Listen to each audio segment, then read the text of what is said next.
నువ్వు ఇవ్వకపోతే నాకు ఈ జీవితం ఏది? నువ్వు ఇవ్వకపోతే నాకు లైఫ్ ఎక్కడా?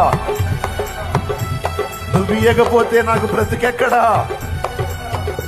అనేక పర్యాయములు చావు సమీపముగా వచ్చిన చావు గోతిలో పడకుండా నన్ను తప్పించావు. ఘోరమైన అవమానాలు ఎదురవుతున్నాయి, తృణీకారాలు ఎదురవుతున్నాయి. ఎందుకు చేయాలి నేను అనిపిస్తుంది. చిచి, అదేంటి పిచ్చి ఆలోచన? ఎందుకు చేయటం ఏంటి? చేయకపోతే ఎట్లా? లోకంలో ఘనులకు, గొప్ప వంశపు వారికి నువ్వు ఎక్కలు పెట్టి ఏడుస్తావు. నీ బాధ, నీ హృదయ వేదన, నీ గుండె గాయమైపోయింది, నీ గుండె చెదరింది. అది దేన్ని బట్టో, అవమానాన్ని బట్టో, సమస్యను బట్టో, రోగాన్ని బట్టో, ఇబ్బందిని బట్టో. ప్రతి మనిషికి ఒక హృదయం ఉంటుంది, దానికి కొన్ని ఇబ్బందులు ఉంటాయి. ఆయన ముందుకు పోయినప్పుడు ఆయన దగ్గర కూర్చున్నావు. నీకు తెలుసు చెల్లి, ఎక్కడెక్కడ నువ్వు తేడా పడుతున్నావు నీకు తెలుసు. ఈరోజు నీ బైబిల్లో ఎప్పుడు ప్రాణ సమానంగా భావించుకొని భద్రంగా నీ గుండెలకు హత్తుకొని తీసుకెళ్తుంటావే ఎటుపోయిన పరిశుద్ధ గ్రంథం. ఆ పరిశుద్ధ గ్రంథంలో రాసి పెట్టుకో, ఈ డేట్ వేసి ఏవేవి లోపాలుగా ఉన్నాయో. పరిస్థితులు బాగున్నప్పుడు అందరూ వచ్చి కలేస్తారు, పెనేస్తారు. పరిస్థితులు తారుమారైనప్పుడు నా అనుకున్న మనవులు కూడా తుపాకీ కూడా దొరకరు, అడ్రస్ కనపడరు. అదంతే. ఇంకా చెప్పాలంటే నా అనుకున్న వాళ్ళ నలుగురిలో ఆరడిపరిచిన అనుభవాలు ఉన్నాయి కొంతమందికి.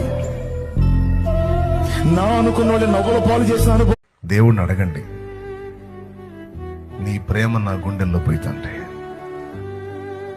నువ్వు చూసినట్టు సమాజాన్ని చూడాలి, నువ్వు చూసినట్టు శత్రువుని చూడాలి, నువ్వు చూసినట్టుగా మైరు పురుగులు చూడాలి. నేనేమో వారిని ఎవరో ఏదో అన్నారని కృంగిపోయి కుమిలిపోయింది ఆశపడద్దు. నువ్వు దేవునికి కావాలి. నా దేవునికి నువ్వెంతో శ్రేష్టమైన వాడివి, శ్రేష్టమైన దానివి. ఆయనకి తెలియకుండా నీ జీవితంలో ఏది జరగట్లేదు. జరుగుతున్నవన్నీ నా ప్రభు, నా బ్రతుకు నీ చేతుల్లోనే పెట్టే తండ్రి. నీట ముంచినా పాలు ముంచినా నువ్వే నాయనా. నాకు అర్థం కావట్లేదయ్యా. శూన్యంలాగా చేసేసుకున్నాను నా బ్రతుకుని. ఇక ఏం చేసినా నీ చిత్తమేనని నా సొంత ఉద్దేశాలతో ప్రయాణం చేసి మూతి పగలు కొట్టుకున్నాను, గందరగోళం అయిపోయా. ఇంకా అలా నడవదలుచుకోలేదు. నువ్వు మోకాళ్ళుని ఏంది ప్రభువా నాకు ఈ అప్పులు అంటావు, ఏడుస్తావు. అప్పుల బాధలు తట్టుకోలేక సైలెంట్గా ఆయన చెప్పేది ఏం తెలుసా? నీ మహిమ కోసం ఏడవగా అంటాడు.